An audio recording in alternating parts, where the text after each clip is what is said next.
So good afternoon, everyone. So today I will speak about two mobile technologies that you can find on the extreme ends of the connectivity spectrum. On one hand, you have narrowband IoT, who is providing a static sensing layer. On the other one, you have 5G standalone, who provide real-time, immediate response. The objective of the presentation is to show that even if these technologies are really opposite in terms of functionalities and use case, they are really complementary to deliver digital transformation. So if we start with 5G, 5G is the fifth generation of mobile connectivity. It's not new, it exists already since early 2020s, but what you may not know is that there are two flavors on 5G. The first flavor,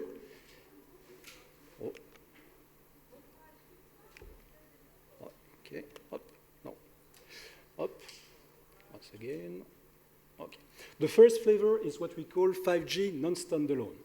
In fact, the radio network is 5G, but the core of the network is still 4G. So you cannot collect all the big benefits that Ericsson, Nokia are promising all the time.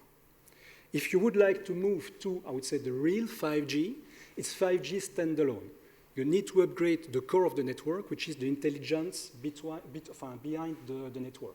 And then you can achieve ultra-low latency, network slicing, and massive IoT. So today, 5G NSA, we have it all on our mobile phone. 5G SA, it's ad hoc deployment we'll do based on the use case you will have in specific region. And one of the first locations we will deploy 5G SA is in Belval in the context of the 5G Meta project that Sébastien mentioned just before. So with a new, I would say, mobile technology coming in every 10 years, there are some technologies that needs to be shut down. 3G was shut down the 1st of January 2024, and 2G will follow the same path, probably around 2030. So it's important that for the use case that are leveraging these technologies, we are providing a new technology that can replace that, but which is also fully compatible with 4G and 5G. And that's what we call the LP1 technologies for low power, wide area network, and narrowband IoT is one of them.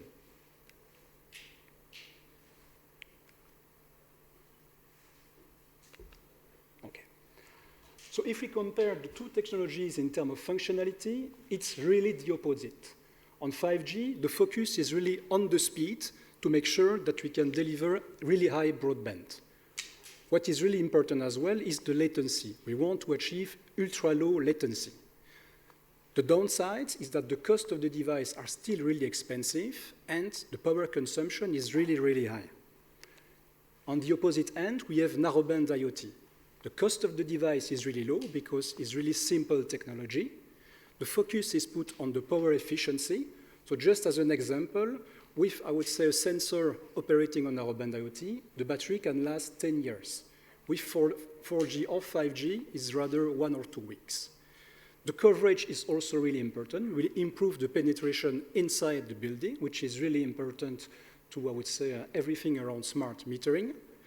But the downside is that the latency is really high and the data speed is really low. So two different kinds of functionalities leading to different kind of use case as well.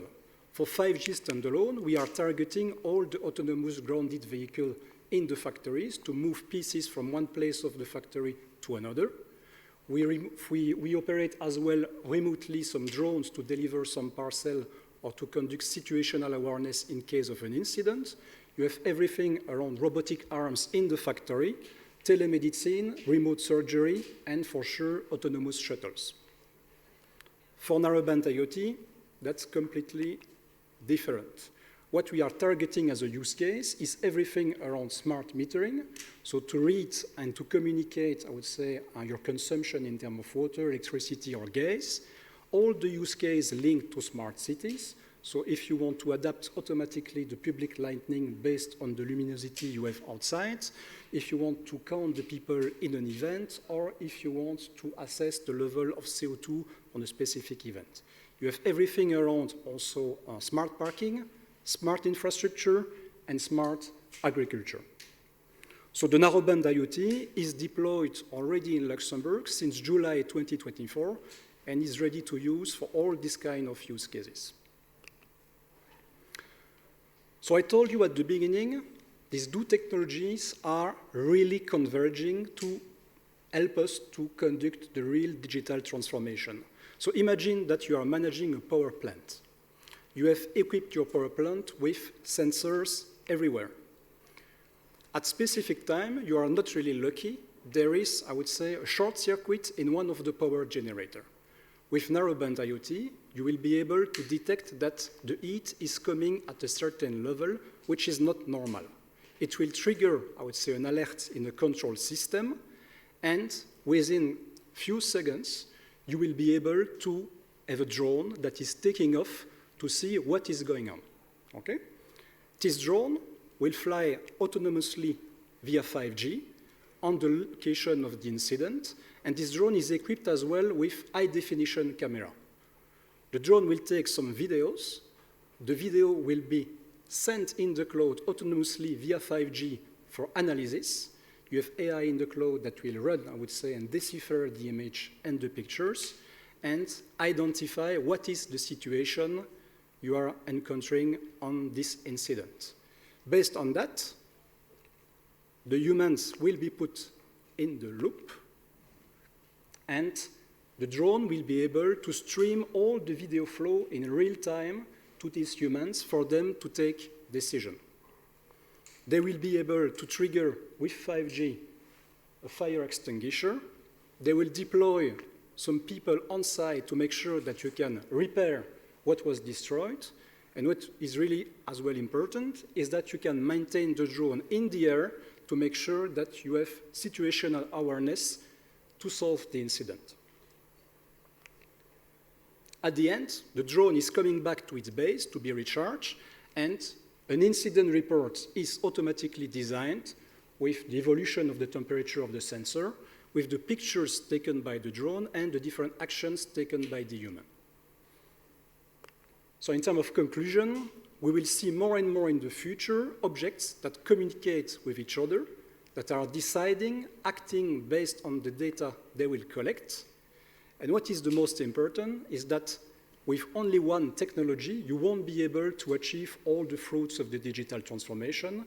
What is really key is to integrate all the different technologies with each other to make sure that you can really achieve your goals and your results. Thank you. Thank you very much. That was Julien Boudouin from Proximus. Thank you, Julien.